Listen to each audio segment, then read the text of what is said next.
Giochetto di tennis.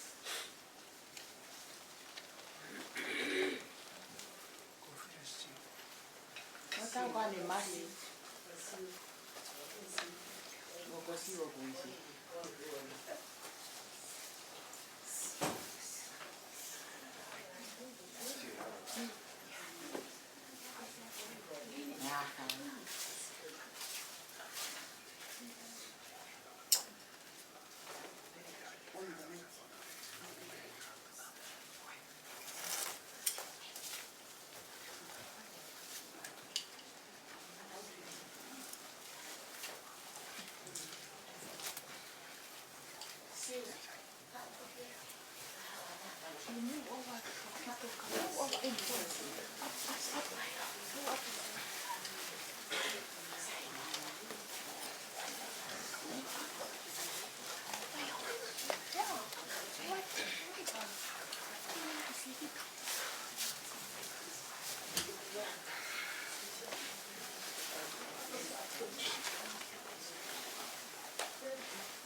Maya fina sivita.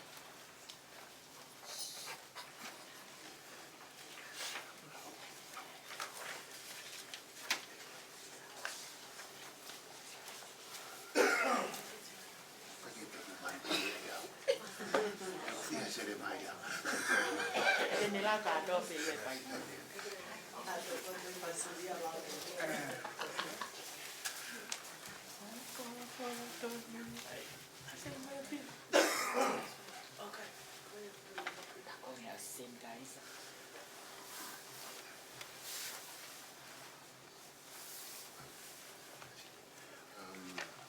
Muove taukamata ke mua hake ke tau matu ya ki por kalama ke tau mu ai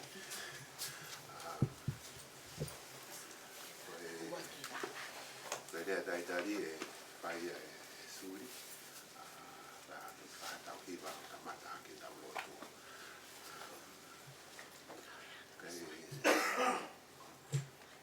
ke ospe ko ya ai hiwa oku e foi o wau ko visa kan mo i o wau ko ai ko visa ku papi aki mo tolu ko visa fa petai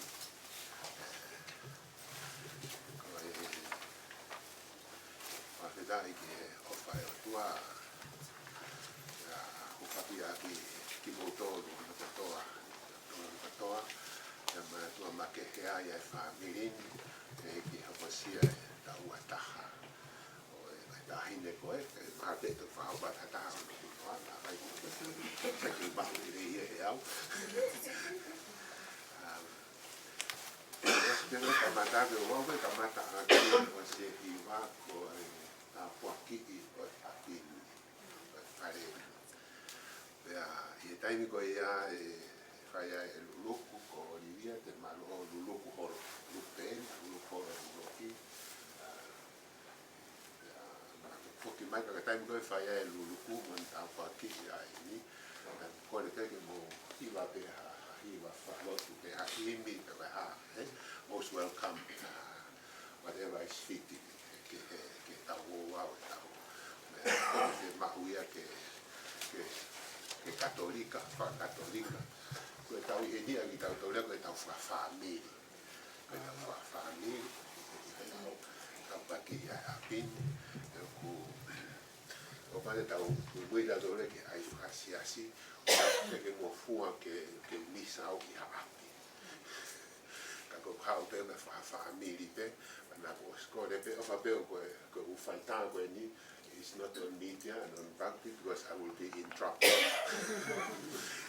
for yours io che mi ha ko kore pe io ka ko e ki be pe ko anche ai rakamata che o wow ai lu ka pa ko ia e fare to ko ka preva ki mi sa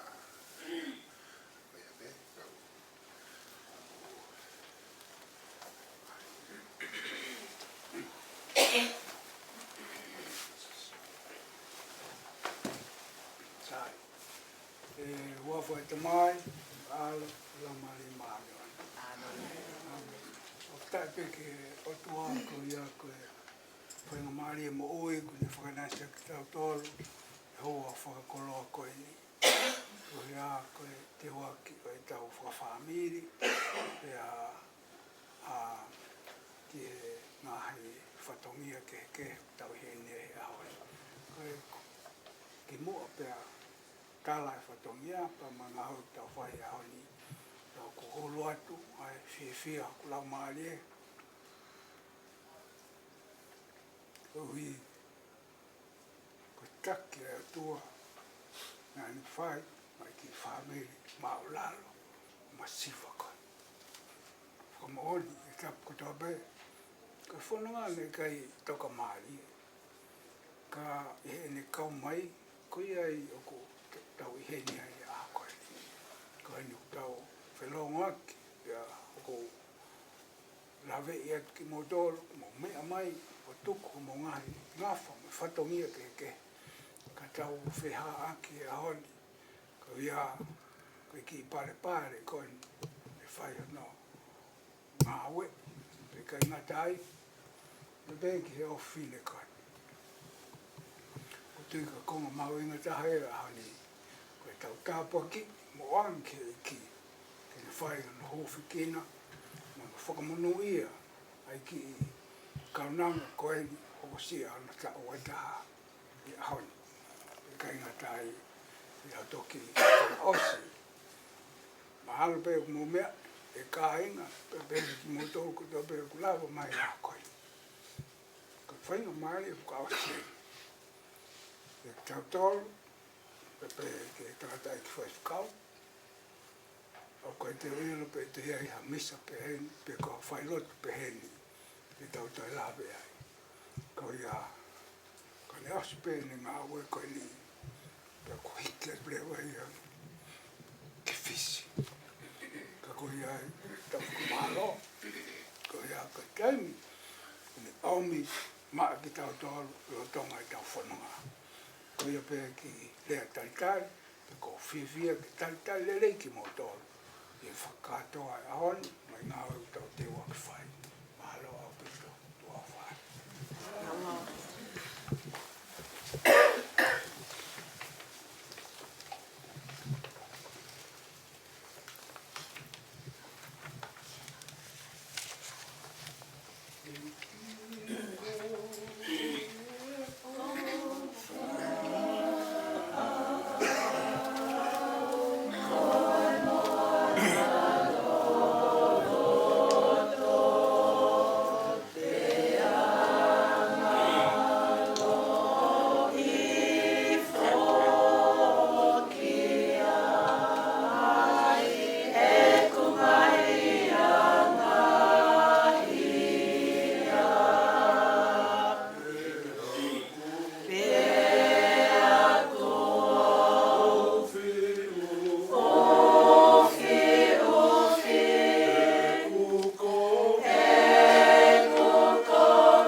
ki he hoko mai koe o tua o tangata o sino ka kano na mo toto e se su e koe finangalo e o tua koe ne pala ni ia ke whakahawhia ki tau tolu me he angahara ki tau tolu me angahara koe ne pala ni whakahawhia for his plan of salvation ko pau ke hoko mai ai alo o tangata. That is his plan. Pero tengo na hoko mai ai alo me ni no ko ia e ta ko tapu. O tua e taha ka he pesona e tolu. Na ni hoko mai ki he manawa o e fefine. Hoko lewa e mananga e whewhine koe ni, koe fuafua api no foanga, pāui koe fuafua tāpe nā kulo, pe koe fuafua a whio anga e. Pe koe hui whakaekau, ai whekau koe potu tapu. Koe potu tapu, pe koe a whio anga ia e otua the sanctuary. Of nai koe manawa koe ai whewhine. Pea, oku i e misteri koe ia, oku hiki hake ai e whainga e tangata, e tau hoko koe a whio anga. Koe apinofo anga. Pea koe, i he whakaukau koe ia, oku homika ki tau tolu, koe tawanga o whekau atu ka tau tāpui kina koe ke o tua ke haere mai o tāpua ki o tau lahi api o mene lau marie ke ne awhio i o tau api tau lahi api but mai is very present ke ne heni pia ne tataki pia ne malui ai tuataha kotoa pe oku i heni i he apini o tau ngai api. Tau e tau lotu i au whai he aho koe ni i he tau whakawhetai koe i koe ngā tua i he family koen e ranga e api koen ta koe konga pe ia o whatu e family ki he kaho. Tau moi hake koe ni ue tau lotu ke hoko atu ai misterio e tupu tangata. Ke taulawa o ilo e o tua i ho tau ahi api. Ke api ni, ke hoko atu misterio e tupu tangata. Ke omi koe ai kakai ke api ni, lau ilo, they know that God is here. Lau tua ui heni. Koe tau lotu ia. Ko uina ia e tau whatata mai. Koe i whanga maari e koe ni, ki laua tupe ai ki kupu fora koe ni, e te hoko atu rewa ki kono tāpua kiki ai luluku koe apini.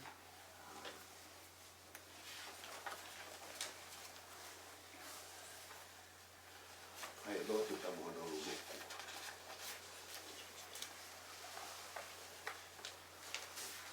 Mi he fola luke vahe hongo furu.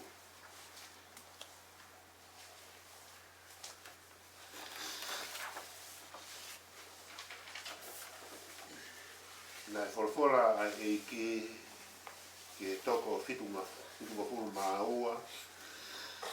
O ne pehe i longa hawhare te mohuki ai.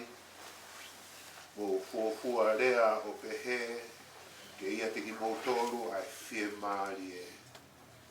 Ka pau o kuiai hataha i he whare ko ia o kune mao ai whainga maari e pia e toka kia te ia a hoko tāpua ki. Ka pau he i kai pia e toi whoki mai pe ho mo tāpua ki kia te ki motolu. Mo nofo i e whare ko ia, pe mo kai mo inu, ai mea te nau o atu o ku tau ke maku e tō tahanga ue haane to tolu. Ua nā mō hiki holo nei he whare ki he whare ka mō ka hū ki ha kolo te nau taritari le rei ki mō tolu mō kai ai mea kai te nau o atu. Te mō whakamo uia e kau maha ki i he kolo ko ia te mō whakahāgia te ki nau tolu o pehe kua ofi mai ai kure anga o e otua kia te ki tau tolu.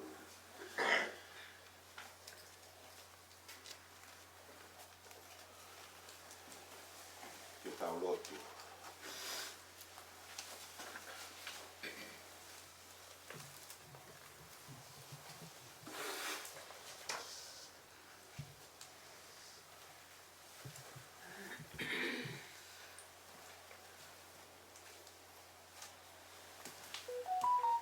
E ike e haere mai moa ki e whamili ko eni.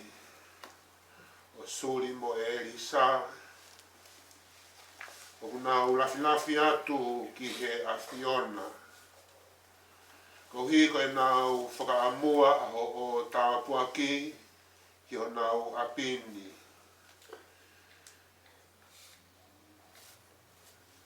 Whamarumaru ange moa ki nau tolu. I taimi o nau i apini ai, pe ke hoko ko nau kau ngā whanonga, i taimi o nau mawahe ai. Pe ke taritari whia mai, i he taimi o nau liu mai ai. Pe ke aho whakaosi, taritari le rei ange mua ki nau tolu, ki ho nau api mahu, ko teuteu maa ki nau tolu i he whare o ho o tamai. Ai une a whio ai o tae ngata pea tae ngata. Amen. Imi o kore pea whena maalie, o tonga no luruku ai wharen, o pao pete mo hiwa pea ngā he hini, mai o ia.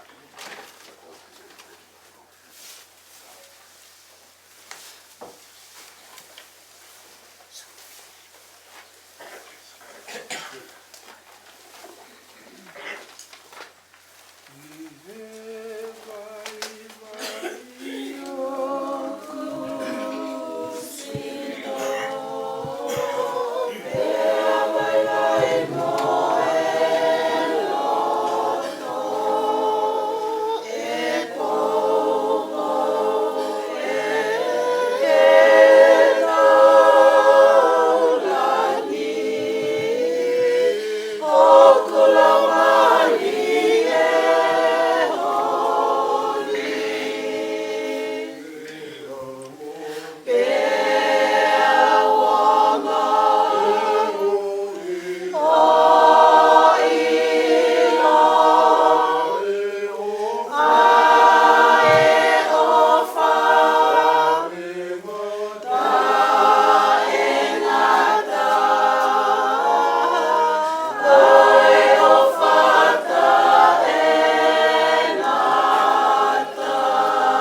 whakau matautou I Pumpumi, ko he sere mai o wahi fitu, e kire uroke ko ngā dona hongofu mātaha.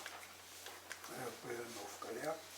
Ko e whorwhora na hau sere mai o me si hau au pehe, tui he matapā whaia si hau wā, o tala e lea koe ni, pēr ke pehe. Anongo ki e whorwhora si hau wā, ai siuta kotoa, ku hui he matapāni, e whai lotu ki e si hau. Ko e whorwhora e si hau a sāpāt, ko e tua o sleri. Ngā ke lelei hu mo ngā alunga, mo ngā whaianga, pe teu ai ke mo nofu mao he potuni. O nā tū hu mo whalala e ngā lea loi, ai pehe mai ko e tempare o si hoa, ko e tempare o si hoa. Ko e tempare o si hoa eni. Ka o ka pau te mo mātua ki ngā ke lelei hu mo ngā alunga, mo ngā whaianga. E ka pau te mo mātua ki whamau to tonu, ai wā I tangata mo I tangata, pēr koe kai te mo whakamālohia ai wōrangi, ai tamai mate mo I witou, o I kai te mo lilingi ai toto, o I kai halaia I potuni.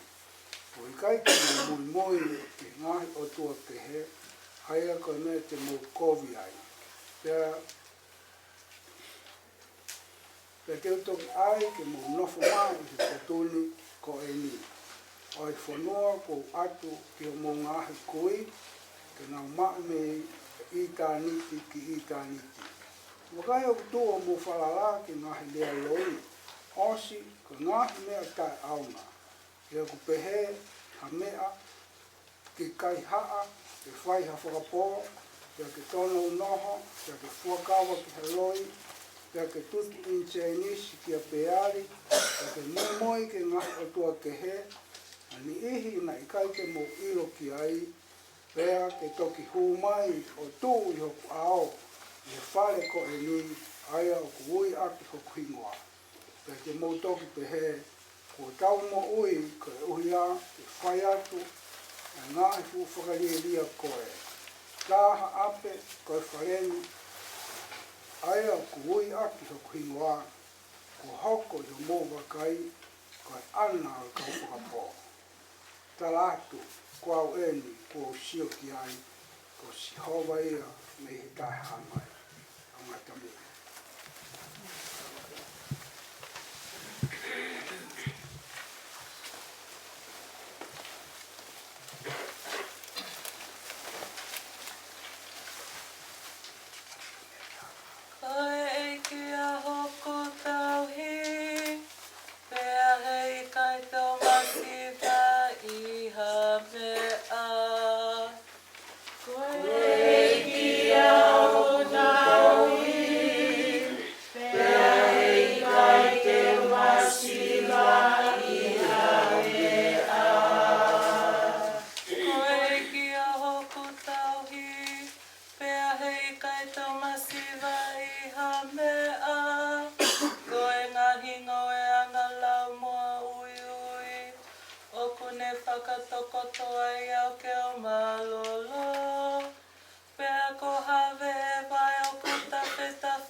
Kai mamata pe hoku ngahi whiwhi pani hoku ulua ki halala. Ko e kui puko whonu mahua hua. Ko e teiki au tauni, pea e kai te masiwa i hanea.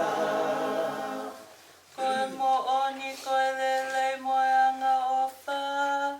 Tēnā mui mui a te angahi kotoa e kumo ui. Pea koe whale tonu oi eiki. Te mo ui ai oi ta e ngata. Ko e eiki au tauni, pea e kai te masiwa i hanea.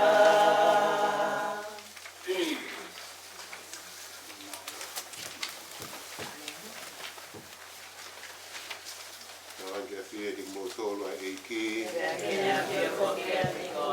con anime o le leito putapuna tohi e luke.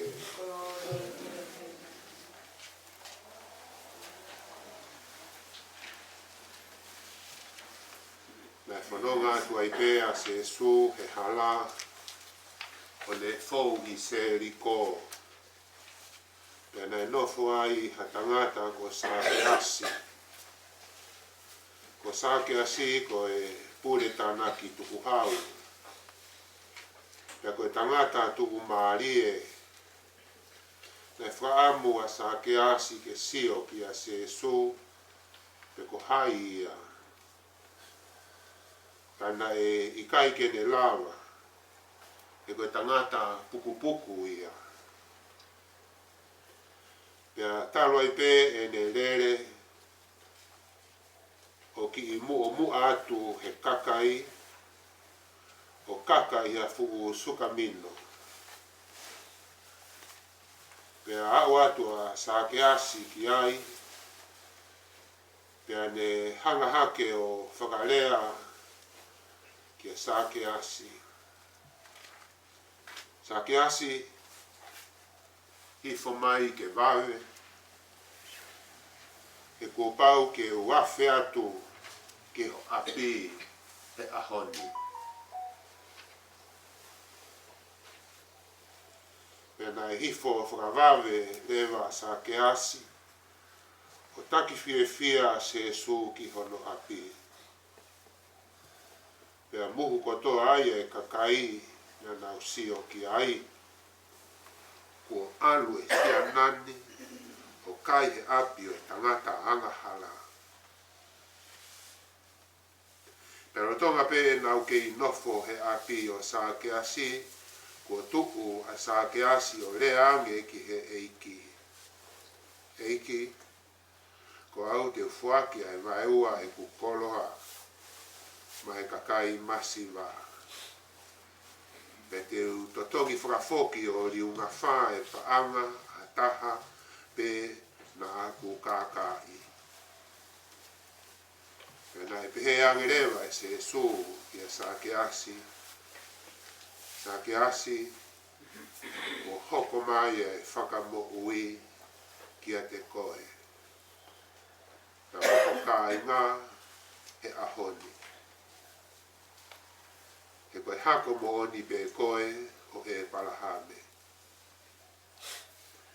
Na koe hao e foha o e tangata ke kumi e kakai ko he o whakahauwhi. Koe o ngongole lei tonu ia o e eiki.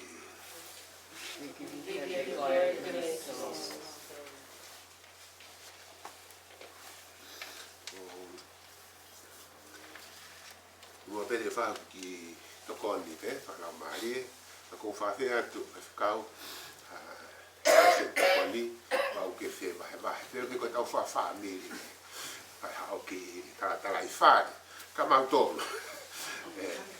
Ka mau tolu, ke tau tolu, ke whamiri ni, ka mnana koe ni, ka ku atape, maha koe whenga maari e peni, ke tau wahe ai, ke maari e kia.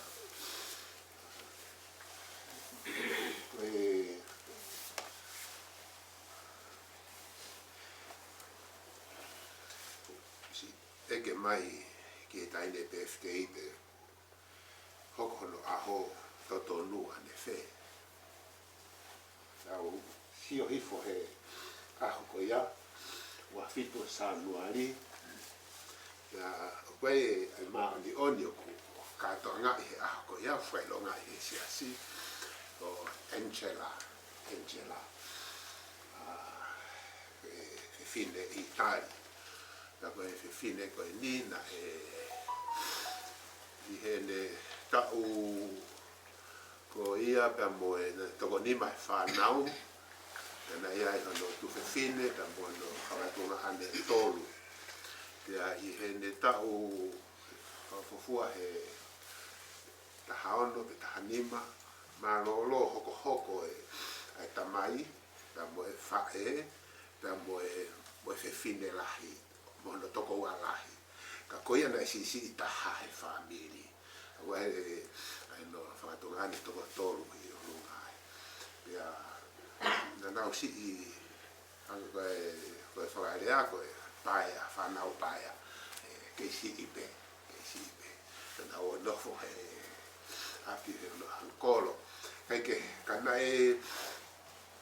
whai whanonga holo bea e fine koe ni moe tui he na koe ongo mātua na ana lotu tui ana maunisa mau pē a koe mea mau inga ki whanau na moe tau tainini ke sio e whanau ki ongo mātua o lotu nao ke lotu i api, koe hane a whai koe mea mau inga, e koe taimia o whai ai ako naki. O ku ako naki i ki nau tōru, i he mea oku te whai. Not so much i he lea, kau ako naki e whanau, i he mea oku tau whakahoko. Koe le sonia na tupu hake ai e whine koe ko Angela Meriti. Koe fuafua whine koe nina na ne hako kau i he kaike hua tau ko o na ka taha hono tōru e Franciscan na ne kau ai koe kulupu lotu pe kau kainga lotu pe na ne kamata e ia he ose tau e whiha na ne kamata e ia kau taha he tainini o koe kau taha lahi au pito ia koe kau taha po o wai mo kau pātene koe usula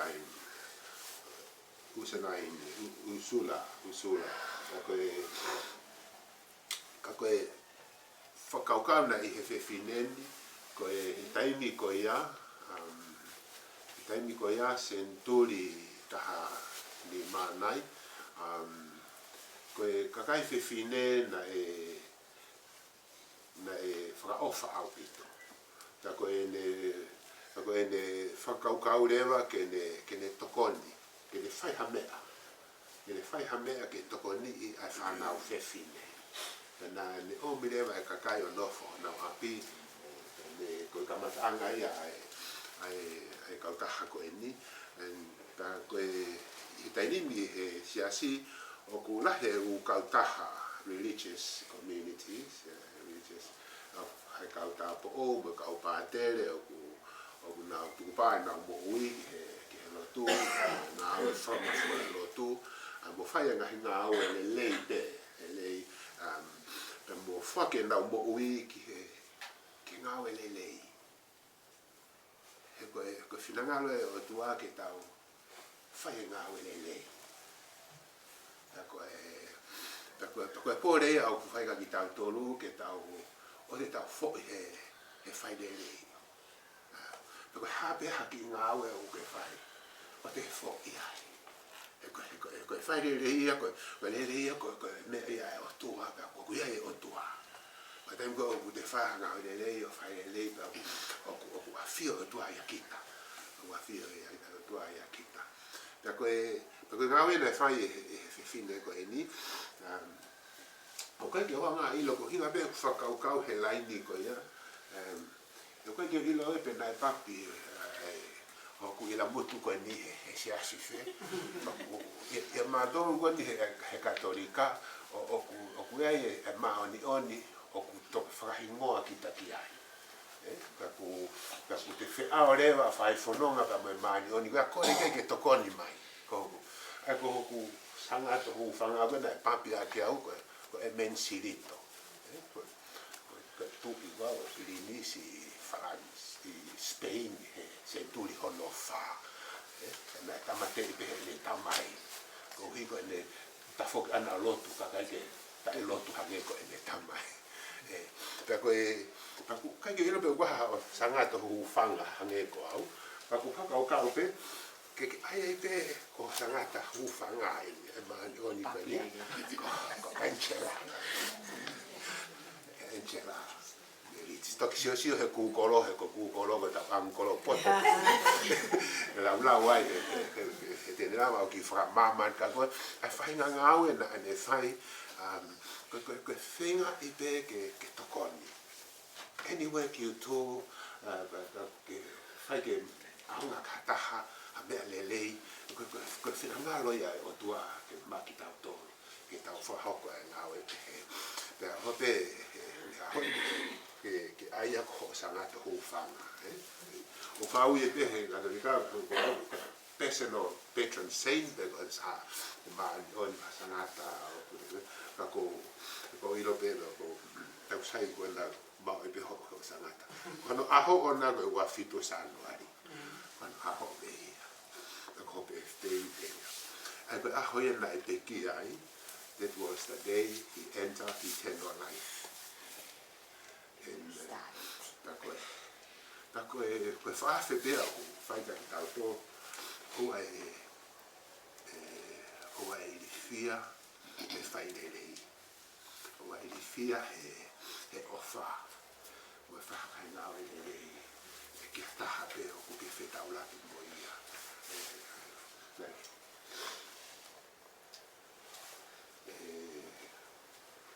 for la pea se su e de tu e ha mai ke ka wa ko nga e mai o te mo mana wa he o te mo mana wa he o te mo i fia he mo ia ki o tu ai ki mo tolu o ai li fia he lotu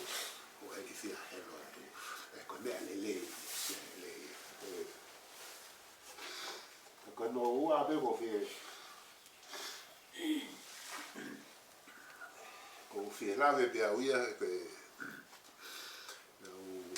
no matu fata hai mo suri o ki no wa suri pa mo pe o fe una ko la tohi sa ke asi mo suri sa ke asi no puku ka koloa ia uia u fare ko imashi What ye pasiva mo koloa ia kaku na fiwa wi he fa ga ha le so ni ma ko tohi o ka tama wi o tama ile a ko le ke o to ha ke pe a wi en si ha ko as ha ke ai ko tohi ko ni i he ko me le ko he o fe unga pe mo ki tanto ke la mo wi ki va atu ko tohi ko ni kai ko uki nga ia tu mali asuli mahalo pe ko kai ta uilo ta kai tu mali ko ili sai tu mali ka ko ta no ko ni ka sa ke asi ko me ma hu inga uraki ko Kawasaki asi he kakai o ku tanoa he kakai e Kawasaki asi he whahinga tanoa he kakai ko e whahinga anga o ku anga hala ko au ku kau ki mua wai mahalo pe kai ki pehe a suri kai ki saki asi suri ko e whango ia ka ko e ki tau tolu ko toa mahalo tau kau he whahinga ki tau tolu ko e whahinga tau vai vai o hinango fua mai mo hinango fua pe me ma wi ai o ka ko na aku ke ta no sa ke asi na de fie ilo kia se su fe mau e ke ne ilo ko tangata fe a se su pe I ene ni viri ko eni ka ya taha o kune fie ilo ki he otua o kune fe kumi I he otua pe whanoa tala noa pe o ku lau tohi you seek you kumi o ke kumi ki he otua pe ko tui ko le sonia o mi na tol he ko kai hinga mo fua pe ki tau tol o tau fa puku au pito e tau ilo I taimi o tau fua tau ai ki mafi o puku fao ko hino mai ko na tohi ko steli ko eni ke tau kumi fe kumi fie ilo lau whanongo fe kauaki pe moe natula o e mo ai kotua o kue amai ai natula e otua I he mamani I he kakai o whai ki tau tonu I he kautani o tu pa na moe whahinga o ku si I whakapaea tu hausia na moe whahinga o ku nau si mate he tau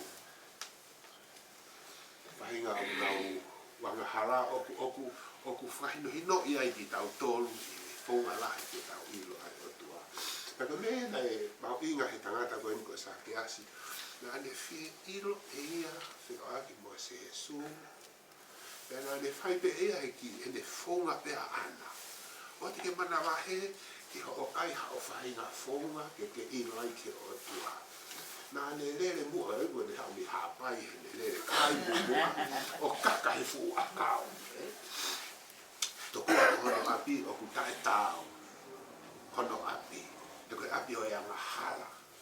Api o yang hala. Ne whakaukau rewa ke ne alu, me kokoroa ke ne mamata ki he tangata. Mamata ki he tangata. Pea koe sio mai koe a se su ki ai, o si ilo e ki o tau ngahi loto. Hange pe ko sa kiasi. Au fia e ki I hai ki I whaunga o ku ke whai ke ilo ai a hono mafi ke ilo ai a hono whai whai mesi ke koe te ilo I te a natula o tua ne mafi mo ne whai mesi mo ne ofa o ku ka puia I pe a e te mo I e te ilo o ia pana e pe sa ke asi ilo ile vai se Jesu o da quando fa fe ia sa che asi ifo bilalo teta iho api he ahon no ka mia mau inga ia e hanga fa kau ai api sa che asi ko api pe ia e tanga hala kana ne tali e ia tau e ki fa po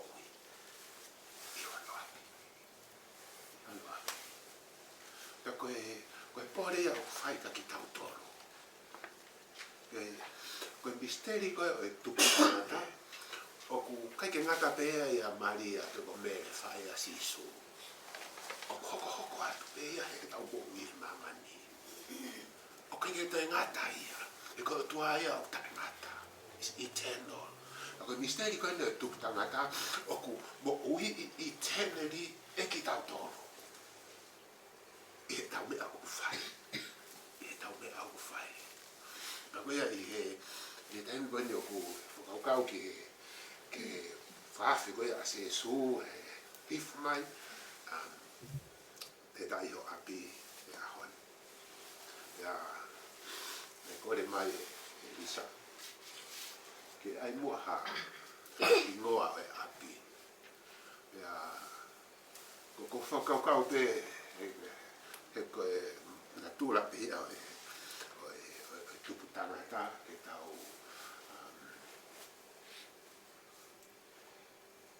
koe na tūra ia o ki tau tolu na tūra ia o tua ke o wha ki tau tolu koe na tūra ia o ki tau tolu ke tau o wha ia o tua ka me tō taha koe toa pe ka nau toi ki ia whea ke whakaukau a pia ki konga tohi a pongi tolu Muha kueni te aro ai misa ta misa ai misa laki ko tohi sa pate ono tahfitu pongi to ia me he tohi laki tu I mahalo to ko tu ka ko palo fita ko ni ko Elisa na fe kau he o tua nei me a kai nei o mai ya na ko fe kau he o tua ke Elisa ke tufa ne a kai ke na kai ka ko ki me a kai ke ni mana si be ka ko fifiri le va pe tofu pe I kai ka ko fe kau ko na to I o le fe mai tufa e te na o te mo kai pe e toe kai pe e toe ana hoko fola ko ne o tua ke paro fita ko ia ko Elisa I feito ko kilikal itu ana ko kilikal ako no ve fa kau ke ai ange mo ai pingoa ke fe kau api te mo api o ku te ha o pe o no fai ha o kai ke an ke toe pe me akbao ko hinga ko api mahu ko tala be ko folofola ia ko kilikali ko api mahu ko fa manatu mai dega ki tauton ko tua ia o mahu kaya taha une tari o tua ki hono manama ki no atamai ki hono api ki hono sino e mahu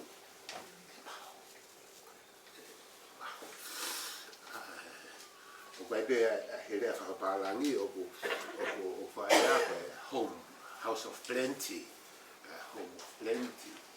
api mahu na fetu taki au ke whakahingoa koe api koe ni koe whuke sai kua ko fetu taki he tamau ku matatau angi he tohi taku ki Amerika o my God ku ngaro ia o whahingoa whakahepe luga toki o atu pe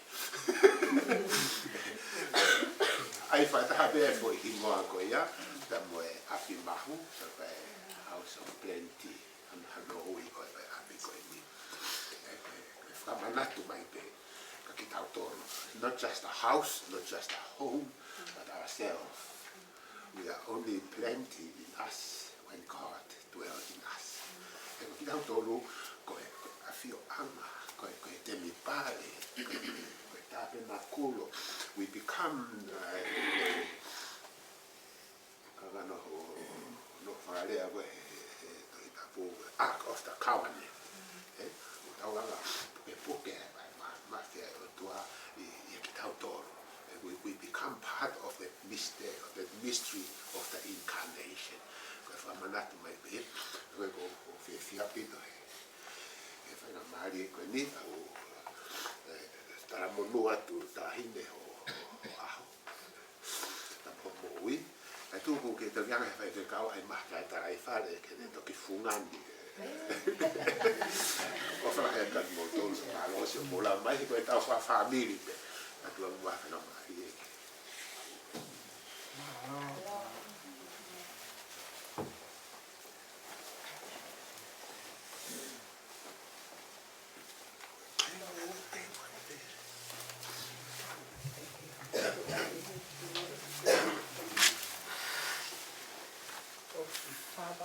pita ki he tata iki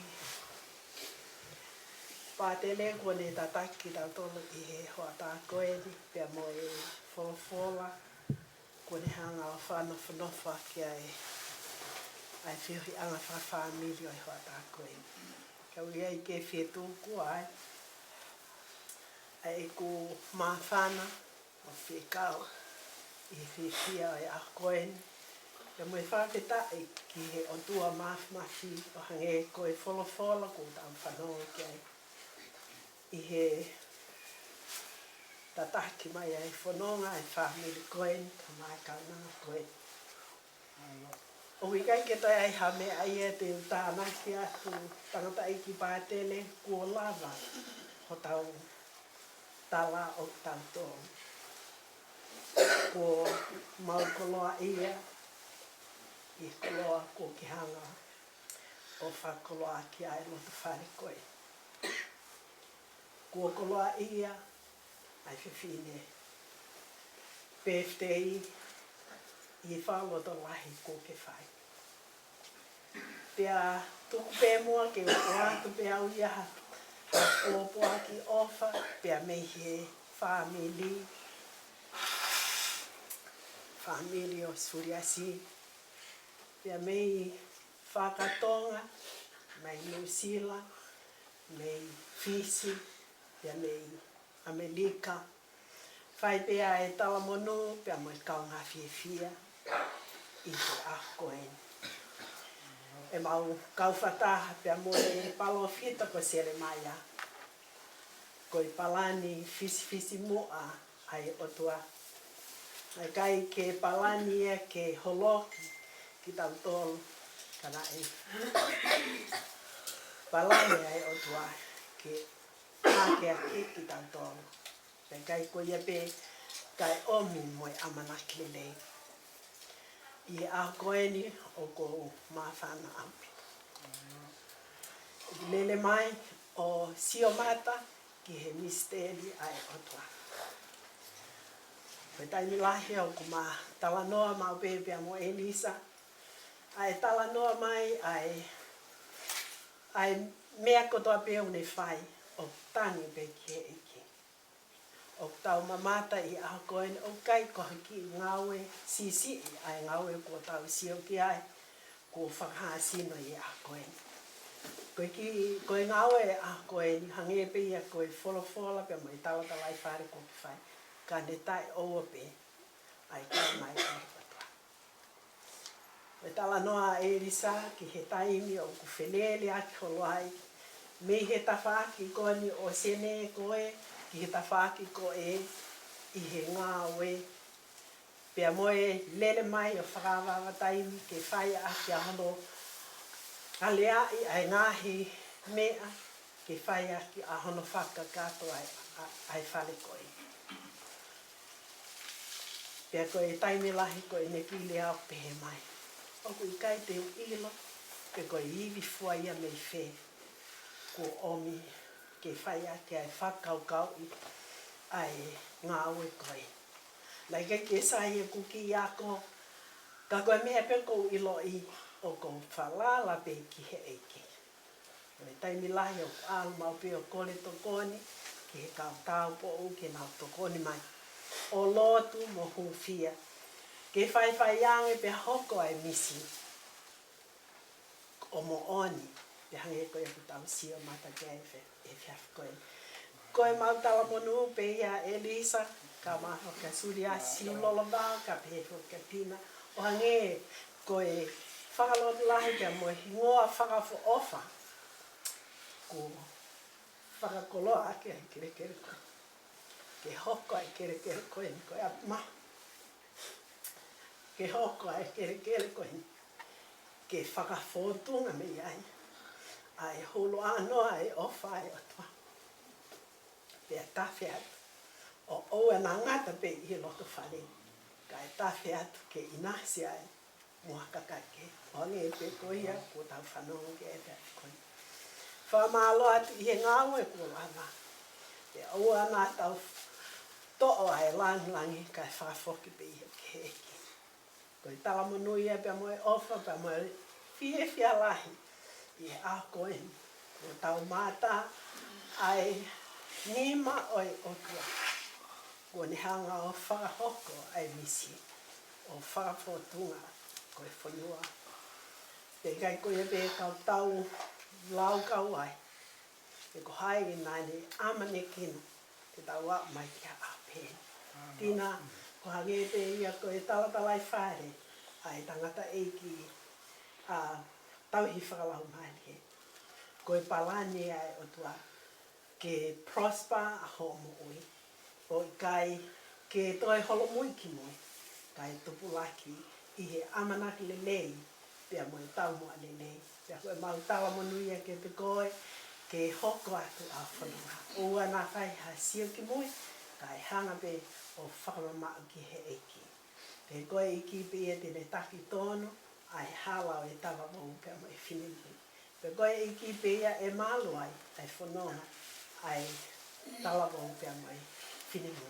Te kai koe e pe ka koe i ki pe e tene omi, ai ngahi honi a hotoloto, ai a kita koe tawa mou pia mo e whinimu. Koe ai mau pōpua ki ofa i he ho ata koe ni whakataha mo e toenga kotoa i whamiri i kai ke mau i heni sino. Ka koe a koe ni o ko lele mai ke whafufonga. Atu ai mau o wha, ka mai mau whaka malo. Elisa, malo ai loto toa, malo ai kataki. Malo ai tutui, pia moe i kai hato e hanga ki moi. Kai toko pe ai fofonga ki he.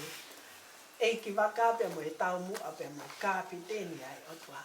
Pia koe a koe ni o tau whakamo oani koe kau matatari. Te nau wa osia e whanua. Koe ai ofa, ka me tau monu i ngai fofonga ko tua pia kutau i ene a koe ni sliasi. Malo ai poupou, koe tu tawhai. O ilo pina e ngahi aho i ene kai ke wha mimi o se kātaki. Ka koe a honi, o tau sio, ke iwi mafi o iki. Koe ni hanga o whaka hāmai e a koe ni. O i kai ha me ai tae malawa, ia tek nau tolu, nau wha whakaukaua ai iki. Si lolo, malo ai tu tawhaki a tina, pia oua nā ngata he, kai hoko atu. He pia e lea mai whakamalo i hoa tā koe ni, ka mai ofat ke te moto hono katoa. Tua ofat.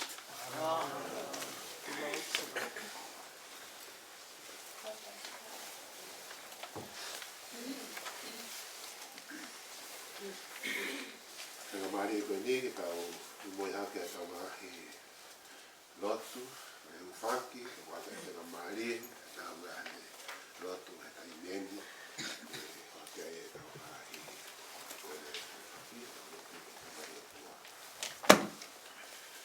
haere mai, ai alo, o tua, eiki o he vani mo mamani, e kaunga nofo mo ki tau tolu, e a whio ai i o tau loto ngā. I he loto whaunga ea, e mo e whia, tau hanga mua ki te ia o kore a e ni ngāhi tātua ki. E kie, tari mai mua e mau kore ni. Tawa mai e ke nā kore. Whatawange, koe kautake e siasi. Tēnā ngā we e ai pe ai lelei, o ngai la maari o e kaumasiwa.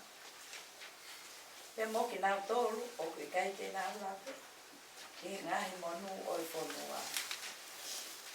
E kie tane mai mua e mau ko leni.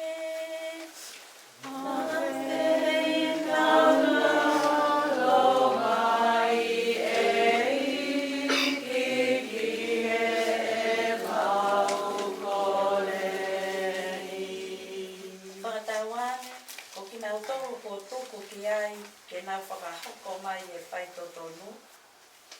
E i kai te nau whiwhi mānako, i e nau whai whakamau. E ki e tari mai mua e mau koleni.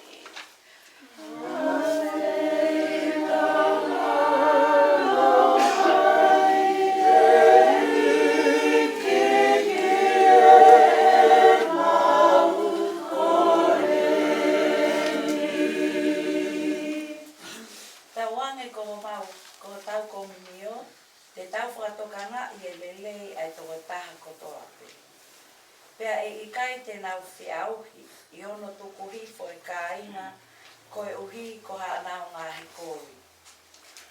Eki e tali mai mua e mau ko leni.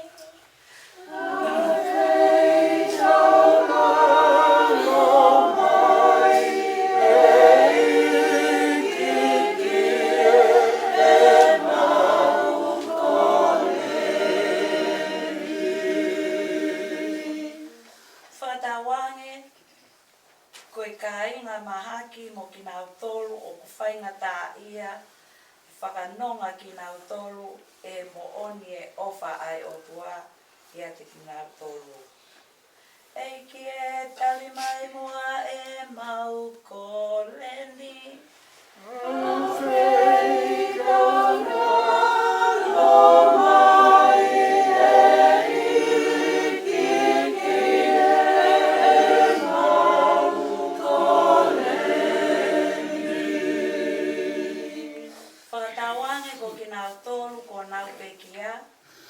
Tēnā wā usia fia lewa ai utu tau o I mo ui tae ngata. Eiki e tali mai mua e mau ko leni.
Ike koe tua koe fu universini ta tunga ma fai tāpe ki nā ko ia koe pāde mau moe hake ni ke a whiona.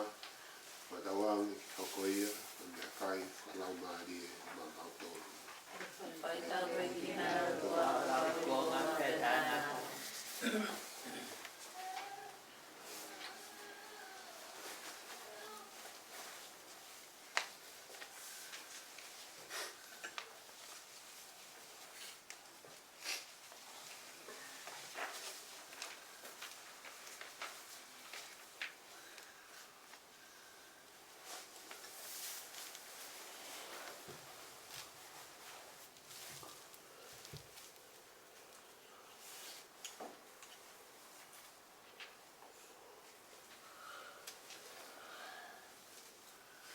Ike koe tua koe fu universini, ko tunga ma fai tāpe ki nā ko ia koe waine mau moe hake ni ke a whiona. Ma tawang i ke hoko ia, ko mea inu, whalau maari e ma mau tōru. Whai tāpe ki nā tua lau mi ko ngā pētana.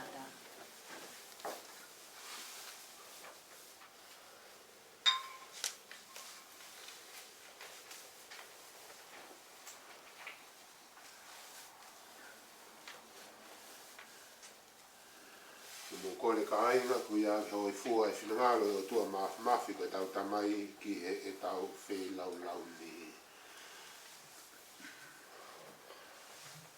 Ki tau lotu. E o tua o mau whakatupo. Tau angi koe māme waine ku mau mo i atu. Ne whai aia hono whakamao ni o ni I o e whamiri ko eni o e Lisa.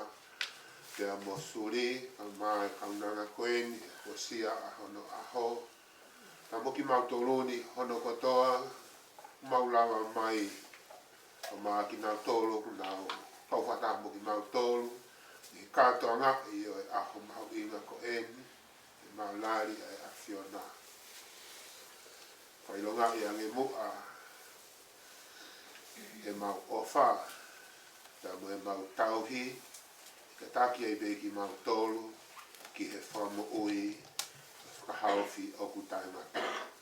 O ku mau kore eni o whamapea Kristo ko alo, ka ko mau eiki. Amen. Tawangia whii ni mo tolu ai eiki, ki ti hake homo uloto, tau whea whawheta I ke eiki ko tau o tuan.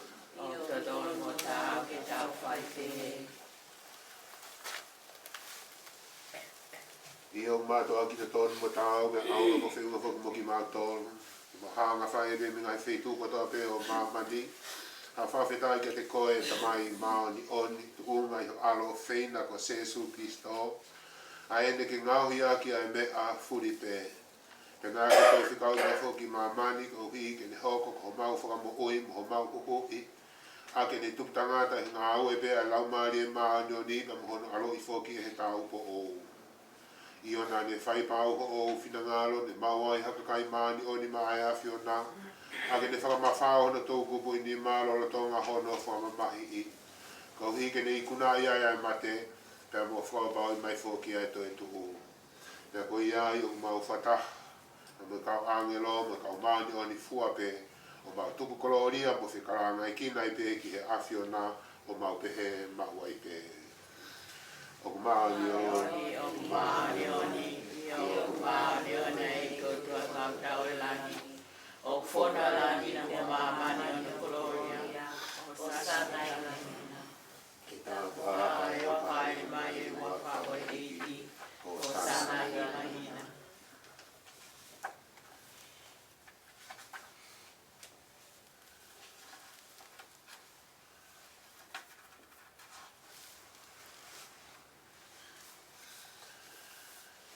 E ke ko koe pe ai whungani maani oni, ko koe pe whoke tupanga maani oni fuape. Ka koe iau mau tatapa ke ni ai ke te koe. Ia whi tau lalo whakamaani oni angi mua ngā I mea o whania ni mea iwe lau maani oni. Ko hika hoko ia ko sino mai tātanga mau eiki ko Sesu Kristo. Ko koe mea tokoni whakalau maani e whokia ma mau tolu. I he amnake ne tukuange e ia ki te kia. Nā ne toa ia e pāne o ne whawheta. Ka ne toki paki rewa o tu whaki ke ne kaua ko ngā mo ne pehe. Mo to oeni, ka mo kai ka ato ai, hoku sino eni, aia e tukuange, ka uhi ko ki mo tolu.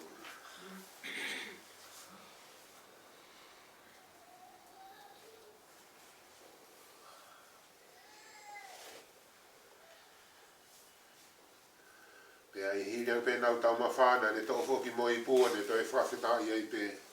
Ne to kuang lewa ki ne kaua ko ngā mo ne pehe. Mo to whoki mo eni, pa mo winu katoa me I ai. Pa ipu e na hoku toto, ka toto I ai whakawa who. Ai e lau I kuonga pe a tae ngata. Pe ni ringi whokia ko hi ki mo tolu me makakai katoa pe. Ka e whakamole mole ai ai anga hala. Mo whai eni, ko hoku whamanatu.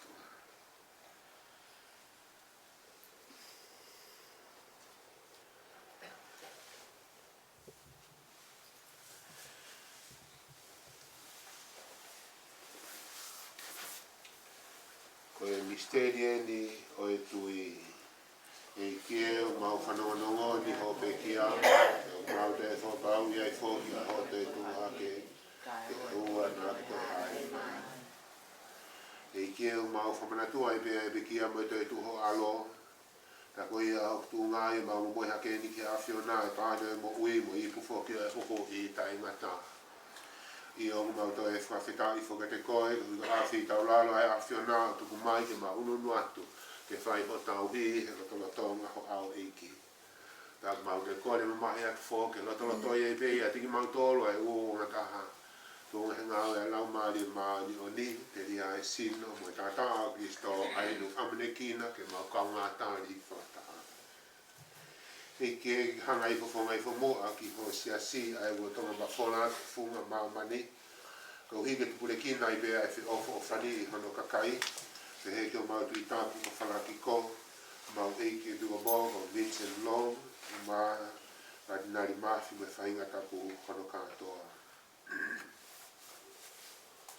E ke a whita o laurangi mua ki o mau kāinga koe po nau toki mālolo me a manaki ke hato e tu u. Kau mai kāinga pe kia fua pe, ko hike nau mātā ia e hulu ngia o whawhonga. A whita o laurangi mua ke tingi mau toluni hono katoa. Ko ia ke mau kaunga mau ai mo uita e ngā tā whataha mo maria ke whae tau o ai o tua. O sangat so se whoko hono hoa. Ko me kau maanio ni fua pe. Kau mai. Ko ike nau whahoi fua i ai pe, aine nau whahoi fua i ai pe ai awhio nai lalo ni. O mau whakawiki i ai koe mo tu koloria ki ho awhio tu unga pe i ho alo o Jesu Kristo. Oi wiko Jesu Kristo katamane awhio, pe tu unga whoki a te ia. Wabu whaia ke ni aige te koe o tua we tamai mafi. Whadame lau maari e maani o ni.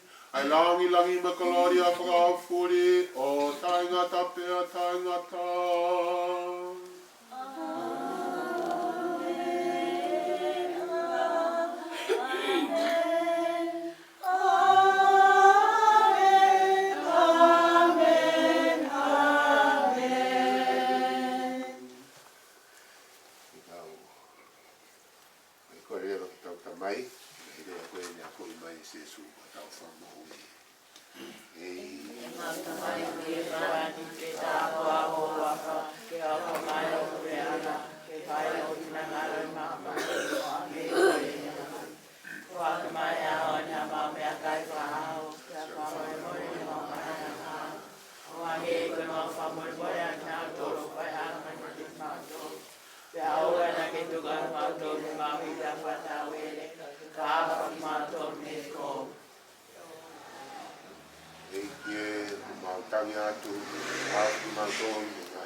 Jesu Kristo.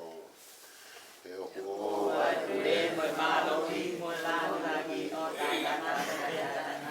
e Jesu Kristo na fola mi ki o ka apostolo pe he ko at ma mo dole merino ha pe merino ho fa ki at ma mo to o na fio ke mo nga hiang hala ka ki tu ya o iglesia pe tu me mo na tolo e merino me u ta ha o pre anga ai o ka fio mo pure ai o ta na ta pe na ta. Amen. No que toca mo de motor se Maria aquí. Yo porque hay que con.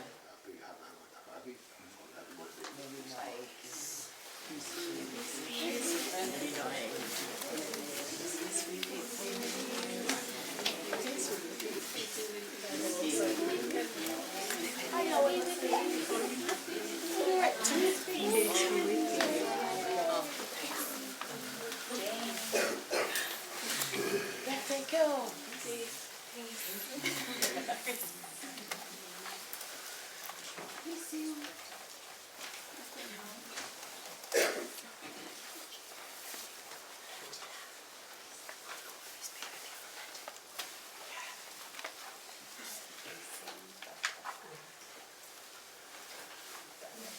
Ke no ai o tua o ke ale ana ni ke alo famai ke no ai o tua o ke ale ana mani ke alo famai ke no ai o tua o ke ale ana mani ke tu mai a fi mai e ke mato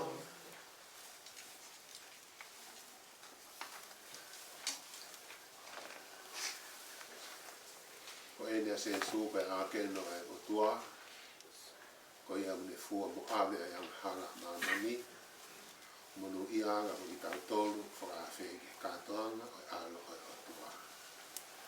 E ke ki o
mai mafi. Whakawange ki hangai o sino o tātaa o alo whakainasi ki mautolu ai mo ui ai awhiona. Whai mai o mau whakama oni whai mai o mau tāpui ki nā. Mau inasi o koe pe ai eiki o taimata pia taimata. Amen.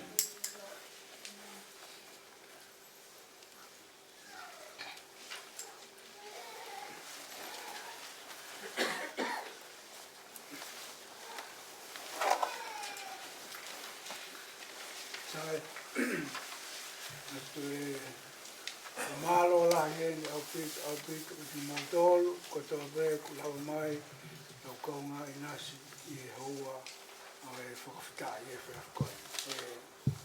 Nuna e pātere, aku honga ia. A maroto, ke tātere vei koe, vea ki he whawhola, ko ke tūtū i pāpare koe. Ko tui ukai ko mea si ien, ku fia pe mo ui ko hia. Koe ni mea, ane kamata, ane koto be i ki whamiri koe. Ni kai e ka mea ia, me tuku noa i ai, ai o tua. Mahalo mo mea koto be, mahalo ke mea pe whātere. O nei ko tala no maari e ke omi o whikawaki mo sākeasi.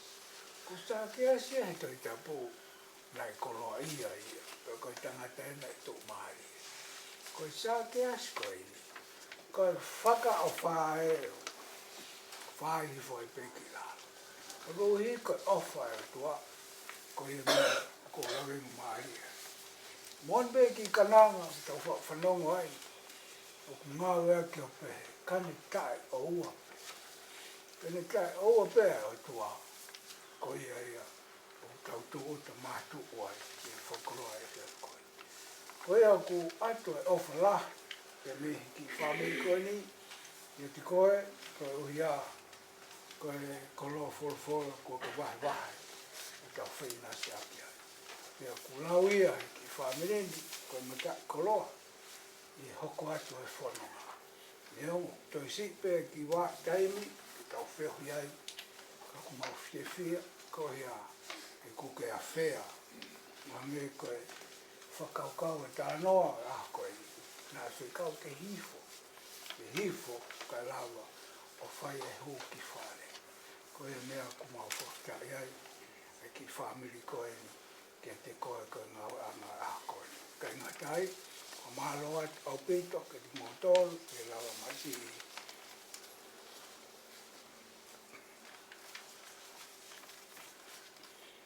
Kine ki whaikau koe.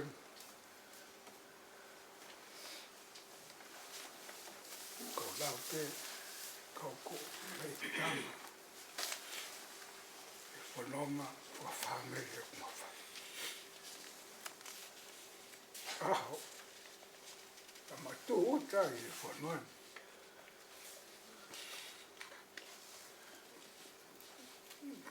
Mane pau pe ki maua, i mea katape. Lavi los, po malmolek. Pau kuiei, no fopo tonga, pau kuiei hato onga pe laka, halak. Kau ilo pēr tai tōnga, kau ke maa runga, kau ia koe whekau, kau ia koe whatongia, kau whaknasi koe. O doi mea koe whakamoi koe upangat. Ki whamiri tuan, ki whamiri masiwan. Malo moa o ke i tuk tawha aki, ka whai pōpua, ai whanonga, he, e kaim ko tō be, au ke tutu e amata ki loa, o hulu, ai whanonga e ki whamiri ko. Ko e ko malo lahi atu, malo atu ko hea ko e tuku taimi, ka ke lava mai ke tau whio. E koe ia, koe whatongia a koe. Kei ngata hai, mo tōko tau pēo mo lava mai, mo tōko tau pēo mo mea mai han se tuata, mo pēk si pātini, suana, ka maa ka uwhewhine, ka tak pēk i tu lava lau ingoa, ko mea i kotoa pēk i mo tōro, ka te lia na ngalo hata, ka e si i tengi au, si ofa te sini, ka maana, pēk ia ki mo tōro no kotoa. Maa amini ka maa pen, ki e mo lava mai e ahoni. Ka kai ha me e ma, si seini, ka kahawhukeni, o lea atpe, ka seini pe mo muni no u, o ki naua ai homo advisor, ki maua i whanonga, a makamata he whanonga. Ai o hange koe na tangutu mai koe mai whaikau, koe whaikau e ta whakawhalau maari, pia ko seini lewa, e ta whakawhalau maari e pe, koe a ko whamaro at seini, maro au peto ai tokoni, mai ofa, ko whai, mai whalaua, omi a ngai whakaukau le lei, ke whai ai whanonga e a koe. So maro at si whaane roa, ta pensi o kainga, tautou lele mai, tautou lava mai, o whai e tokoni ki e hoa, e ngai mea la. Pea koe i o kai ke ato e lea ia, o whai ko si o whamiri, ko tau pēr kui hemi, o tau whamiri, ko tau kainga, ko tau pēr hi eki, na me ko ku girlfriend ko no tangutu mai koe, o mahalo ato, o lo lava mai, tau inasu wataha, e āwhaka koloa koe, ka koe ai, whiwhia lahe ke taitai ki moto. Sai, koe osi koe ni, ai koe ni mā, koe me hoko tolu. Koe ni mā ai whiawhi, o ku tau i he River Canyon ai ni i Paramata, o ku awe ki ai ki birthday o Christina, o awe musi ai.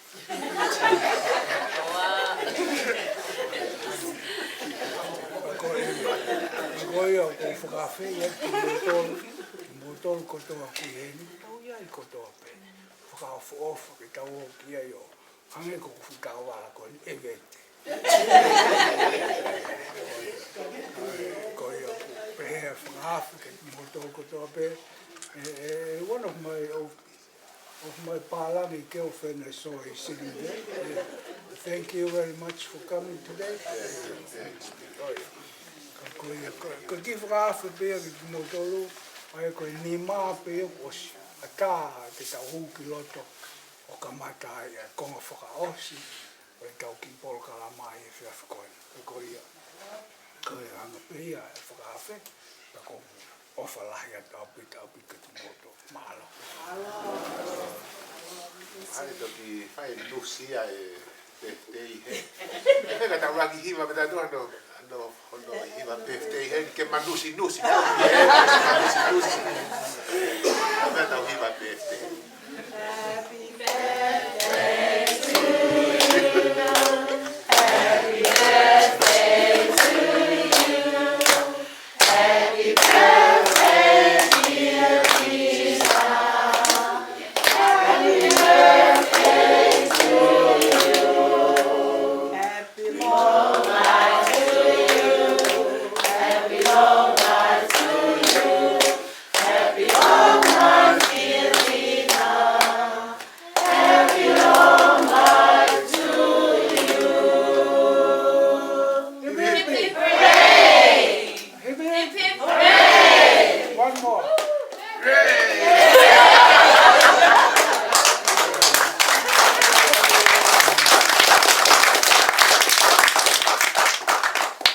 Do you want to say something now? Yeah. Or later?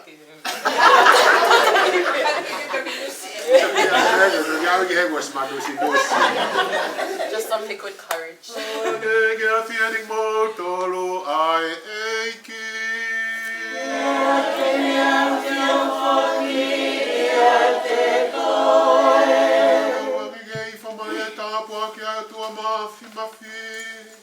No voi aqui morto lugar voi a pindi ve matina foki. Ie wafa e tamai, pa me alo mo e lau mani e ma, oni oni.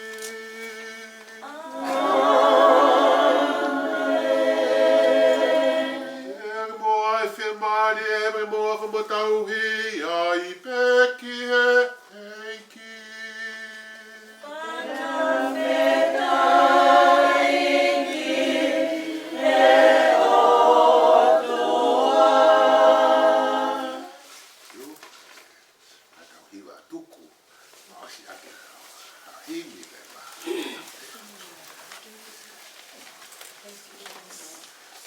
Enjoy it.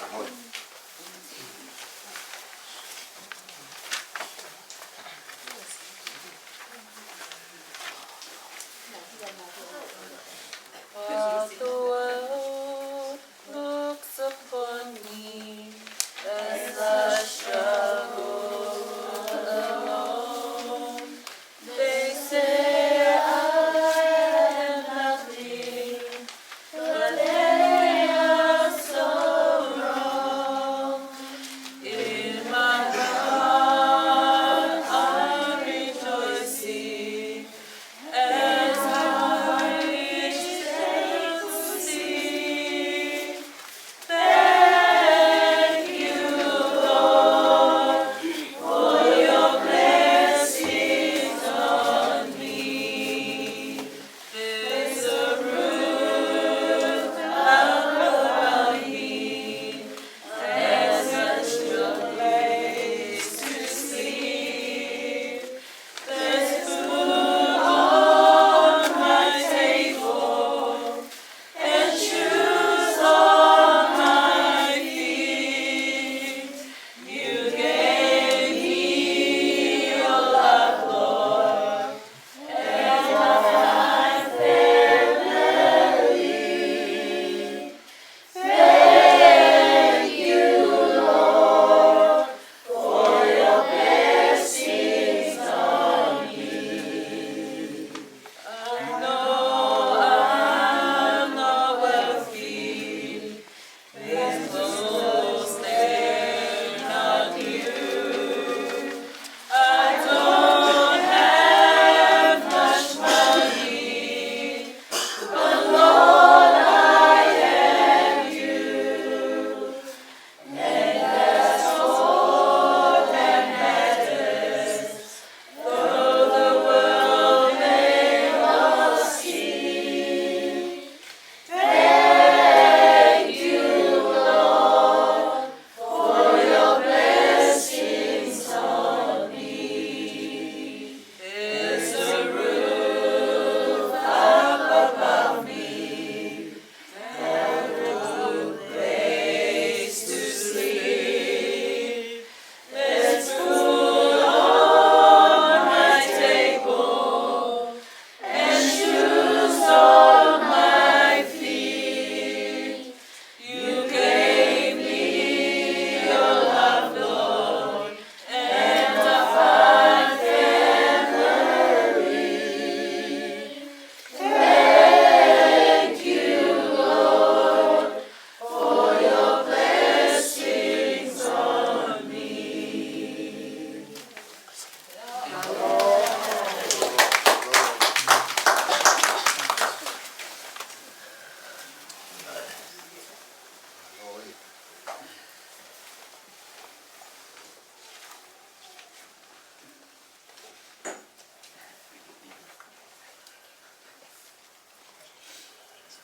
Mea ka ia hini ka matatu. Ei, Mo longo poema.